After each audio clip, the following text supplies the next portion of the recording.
I guess we're live. Is that true or no? Let's find out. Let's find out. Let's find out. If we are, I'm scared. I'm scared. Hang on. Let me see here. Oh, it looks like we're live. All right, I guess we're about to talk. We're about to talk ball. All right, man. Today we're just going to go ahead and quickly recap what's going on in the NFL. We're gonna hit it up through the NFL.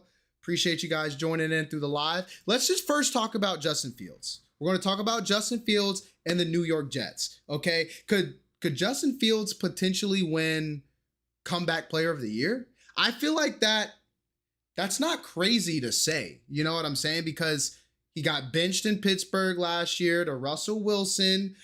He kind of didn't start off that hot in Pittsburgh. He did all right, but then he comes back this week, week 1 at home, and they put up 32 points. He had confidence in that too, saying they got all these Hall of Fame guys. They got all these people that they brought in the offseason, and we just hung up 32. Yes, they lost. Yes, Justin Fields didn't get the job done in the end, but it wasn't on him in the offense. That was never the reason why they were going to lose that game, and that's never why they did lose that game. Instead, Justin Fields, Garrett Wilson. Let's talk about Garrett Wilson. Garrett Wilson has been a dog for a long time. He's kind of been held back by quarterback play, whether it's Zach Wilson, Aaron Rodgers' injury a couple years ago. Aaron Rodgers didn't look that great in New York last year. Garrett Wilson is a marquee wide receiver.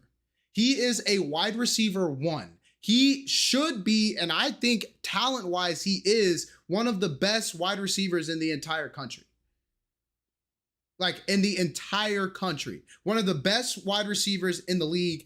And I think we're going to start to see that because Garrett Wilson and Justin Fields was one hell of a duo back at Ohio State. And now we're going to get to see that again in New York. I think that Justin Fields has a chance, and we're overreacting a little bit today. And that's fine. It's only week 1. We need to see stuff happen again and again and again. But I will say that he has the opportunity to win offensive or comeback player of the year. Sorry about that. But then we go over to the Steelers. And here we go, Steelers. Because you have to be so fired up to see Aaron Rodgers come in, and I think at the age of 41, and put up 34 points. I went back, I think they put up that many points only a handful of times last year, and only a handful of teams put up that many points this week. And that includes the Ravens and the Bills. Probably the two best offenses in the entire league. So it's like, you look around and you start to pick out who's going to be one of those teams. I think the Steelers might be a Super Bowl contender. That's not crazy to say, is it? If Aaron Rodgers plays the way he did, you expect the defense to look a little bit better under Mike Tomlin. But I mean, Boswell is a serial killer. Tomlin said in his presser right after the game, I think that the Steelers have the opportunity to be one of those squads that we look at the end of the year, and they're hosting a playoff game. They aren't on the road. They're not going somewhere. They're not going to Baltimore. Baltimore might be coming to them come playoff time, and that would be nasty. I think we have to look out for the Steelers this year. That's going to be a fun team. I want to stay in the AFC though. As we talk about more teams and we react to the NFL this week, week 1, everything is an overreaction. It's only week 1. We have no idea if the Steelers are going to be in the Super Bowl, or if the Jets or Justin Fields is going to end up being one of the best quarterbacks in the league this year. But on the other side of things, let's talk about Miami. I think it could get messy in Miami if they don't figure out. You lost, was it 33-8 that they lost to the Colts? No disrespect to the Colts, but I'm not overreacting here saying that the Colts are about to win the Super Bowl this year. The Colts have been doo-doo. They started Daniel Jones. And Daniel Jones looked like he might be one of the best quarterbacks in the league against this fucking team. Okay, Miami. Tua. Is everything all right?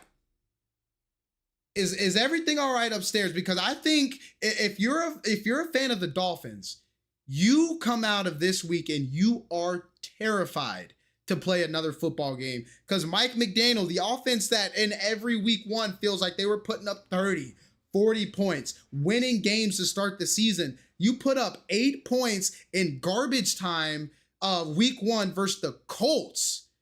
You had your guys. Tyreek Hill was on the field. Jalen Waddle was on the field.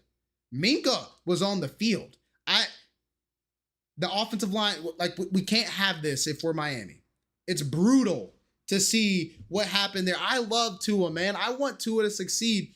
But if you're going to be playing like that, I mean, you got benched at the end of the game for Zach Wilson. It's going to get messy in Miami. People are already talking about Tyreek Hill getting traded. I got a Falcons fan who claims that Tyreek Hill going to the Falcons is going to hit like crack. Is he already talking about getting traded after week one? I know he wanted out at the end of last year, but man, I mean, Tyreek Hill can be a diva. So if you don't bring something to the table real soon, Mike McDaniel, smell you on the other side. And everybody likes Mike McDaniel, but you can't come out as an offensive head coach and put up 8 points in garbage time. Not against the Colts. I'm sorry, brother. We can't have that in Miami. It's going to get messy down there if some stuff doesn't start shaking real soon. Giving up 33 points to the Indianapolis Colts, I'll be damned. I will be damned if you say that is okay for whatever happened out there in Indianapolis for the Miami Dolphins. Let's talk about the Colts though. How about Daniel Jones? They scored on every possession of the game. Now, is that a knock on the Dolphins, or is it potentially a praise for the Colts? Because 33 points is good. That's a lot of points in your opening football game, and to score on every single possession of every single drive. If I'm a Colts fan, I'm overreacting a little bit. Are we going back to the Super Bowl? Do we have the opportunity to play in a playoff game? That team without, Anthony Richardson was the one holding us back for the last 2 years. Okay, Daniel Jones and the Colts. I think that there's somewhere and there's something to be said about the way that they played and the way that they looked in week one. Now, let's go find out who they play week two. Let's see.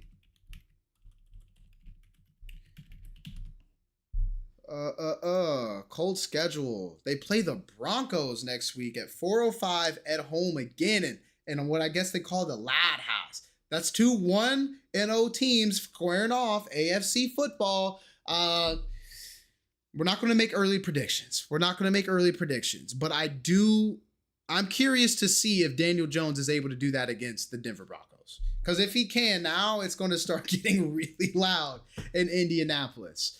There's a lot to talk about in the AFC specifically. How about Josh Allen? How about the Buffalo Bills? How is it every year the Bills give us the game of the year early?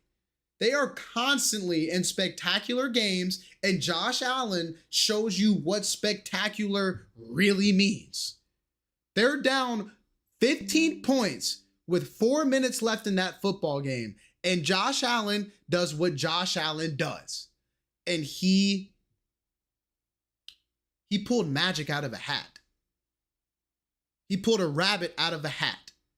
And he turned into a mode that only Josh Allen can make. They show that there's levels to this. The Buffalo Bills did. There's levels to this shit.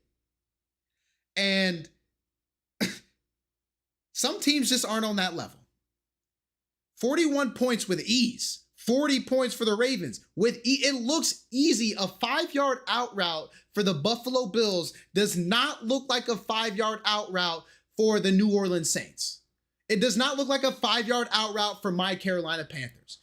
It looks just fluid, smooth, magical even, one might say. And then here comes Josh Allen, the best player in the NFL. And he comes back from 15 points down. I love to see it. I love to watch good football, but it's like, how do they make it look so easy? How is Josh Allen scoring multiple touchdowns in a game? Automatic. It's automatic every single freaking football game. It doesn't make any sense. I love to watch it though. And you hope that they continue this through the year. Thank you guys for joining the live though. What's up? What's up? All right. Let's talk about the fountain of youth in Baltimore. DeAndre Hopkins? When did they even get DeAndre Hopkins? When did the Ravens even get DeAndre Hopkins? And now this guy, one-handed snag, he's got to be like 35 years old. He's washed up. He's done for. And here he is making massive plays in a Sunday night football game, back to the old D-Hop, as some might say. And then we got Derrick Henry. Is he ever not going to run for 200 yards? Is Derrick Henry ever not going to be an absolute demon in this league? The fountain of youth in Baltimore needs to be studied. I don't think anybody else is doing what Baltimore is doing for these old heads, bro. I love to see it. Lamar Jackson's one of the favorite